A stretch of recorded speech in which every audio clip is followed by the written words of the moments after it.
নাগাল্যান্ড থেকে বাড়িতে ফেরার পরে দেখি এত পার্সেল আমার জন্য ওয়েট করেছে। প্রায় ১০-১২ দিন তো নাগাল্যান্ড ছিলাম। ওই সময় বাড়িতে অনেক কটা পার্সেল এসেছিল। তবে আমি যেহেতু বাড়িতে ছিলাম না, সামনের বাড়ির বৌদির কাছে আমি বলে গেছিলাম, তো বৌদি সব পার্সেলগুলো রিসিভ করেছিল। বাড়িতে আসার পরে বৌদি সব হ্যান্ডওভার করেছে আমার কাছে। এবার একে সেগুলো খুলতে হবে।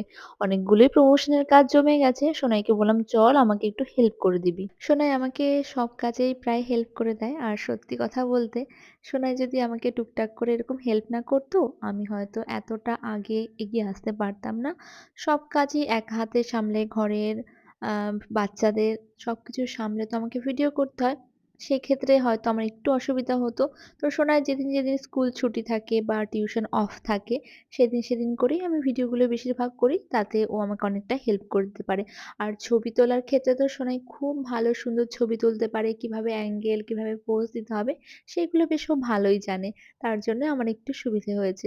এই দেখো কথা বলতে সোনাইয়ের কিন্তু ১ম পার্সেলটা খোলা হয়ে গেছে। এখানে কিছু স্কিন কেয়ার প্রোডাক্ট রয়েছে যেগুলো শীতকালের জন্য এসেছে প্রমোশনের জন্য।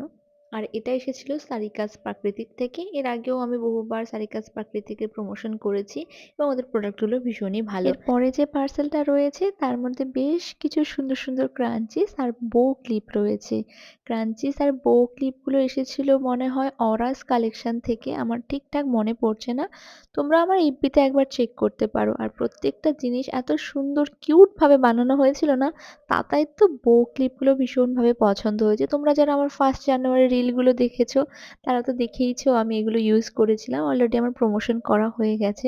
আজকে এতদিন পরে আমি এগুলোর ভয়েস ওভার দিচ্ছি। মানে এই ভিডিওটা অনেক দিনকারই পুরনো। ধরো 31st এর দিন আমি এই ভিডিওটা করেছিলাম। জানো তো আমার ফোনে না নাগাল্যান্ডেরও এখনো প্রচুর ভিডিও রয়েছে। সেগুলো আমি এখনো এডিট করে ভয়েস ওভার দিয়ে উঠতে পারিনি। আস্তে দেওয়ার চেষ্টা করছি কারণ এতদিন পরে বাড়িতে এসেছি। মেয়েদেরও স্কুল শুরু হয়েছে, অ্যাডমিশন হচ্ছে। তার জন্য ওইগুলো নিয়েও একটু ব্যস্ত। বাড়ির কাজ তো রয়েছে, রান্নাবান্না রয়েছে, প্রমোশনের কাজ রয়েছে। সবকিছু সামলে আর উঠতে পারছি না। তার উপরে এত পরিমাণ এবছরে ঠান্ডা পড়েছে, আমার তো মনে হয় শুধুমাত্র ওই বরফ পড়াটাই বাকি রয়েছে। না হলে সিমলা, মানালিতে যেভাবে ঠান্ডা পড়ে, এখন এখানেও দেখছি সেরকম টাইপেরই ঠান্ডা। আচ্ছা চলো পার্সেলগুলো খুলতে তোমাদের সাথে একটা কথা শেয়ার করি। ২-১ জনে দেখেছি কমেন্ট করেছে, "দাদাইকে কেন ছবিতে আনো না, ভিডিওতে আনো না? ওকেও তো আমরা দেখতে চাই।" আসলে কি বলতো? ও ভীষণ শাই ফিল করে ক্যামেরার সামনে। যতবারই বলি ও কিন্তু ফটো তুলতে চায় না। আর ওর সাজগোজের প্রতিও একেবারে ইন্টারেস্ট নেই। এমনটা হয়েছিল কুট্টুসের জন্মদিনে আমি ওকে সাজিয়ে দিয়েছিলাম। লিপস্টিক আর একটু কাজল পরাতে চেয়েছিলাম।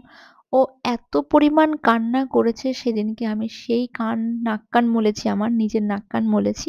যার কোনোদিনও ওকে আমি সাজতে বলব না। সোনাই ওইদিকে আবার পুরোটাই উল্টো হয়েছে। ও সাজগোজ করতে ভালোবাসে। তবে যে খুব এক্সট্রা সাজগোজ করে তেমনটা নয়।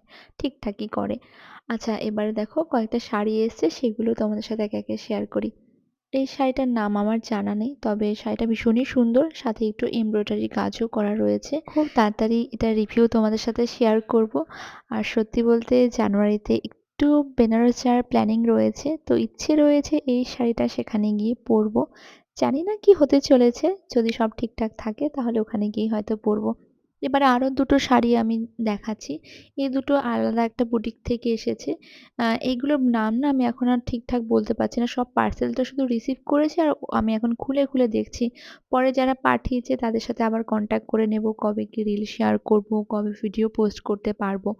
তো এখানে একটা লাল রঙের শাড়ি রয়েছে আর একটা গ্রিন এবং রানী কালারের কম্বিনেশন একটা শাড়ি রয়েছে। দুটো শাড়ি মানে দুর্ধর্ষ সুন্দর। যাদের ধরো সামনে কোনো বিয়েবাড়ির ইনভিটেশন রয়েছে তারা চোখ বন্ধ করে নিয়ে নিতে পারো এরকম ধরনের শাড়িগুলো। আচ্ছা এখন তো আমি পেজের নাম, কনট্যাক্ট ডিটেইলস কিছু দিতে পারছি না। তবে যখন আমি রিল শেয়ার করব সবকিছু আমি ডিটেইলস দিয়ে দেব। এবারে আরো একটা শাড়ি প্রায় ধরো ৪ টে শাড়ি এসছে। এই শাড়িটাও খুব সুন্দর ময়ূরকণ্ঠী কালারের একটা শাড়ি। তোমরা যারা সরস্বতী পুজোতে হলুদ বা সাদা ব্যতিক্রমিক অন্য কিছু কালার ট্রাই করতে চাইছো, তারা এই শাড়িটা কিন্তু ট্রাই করতে পারো। আচ্ছা লাস্ট আরো একটা প্রোডাক্ট আছে। এটা একটা হেয়ার কেয়ার প্রোডাক্ট। এটা লুক লাস্টার অর্গানিক থেকে এসেছে। তো সবকিছু আস্তে তোমাদের সাথে শেয়ার করব। আজকের জন্য ভিডিওটা এখানেই। তোমরা যারা আমার ভিডিও দেখতে ভালোবাসো, ডেইলি ব্লগগুলো দেখতে ভালোবাসো, অবশ্যই আমাকে কমেন্ট করে জানাবে। এছাড়া আর কি ধরনের ভিডিও তোমরা আমার থেকে দেখতে চাইছো সেগুলোও একটু জানিও। টাটা।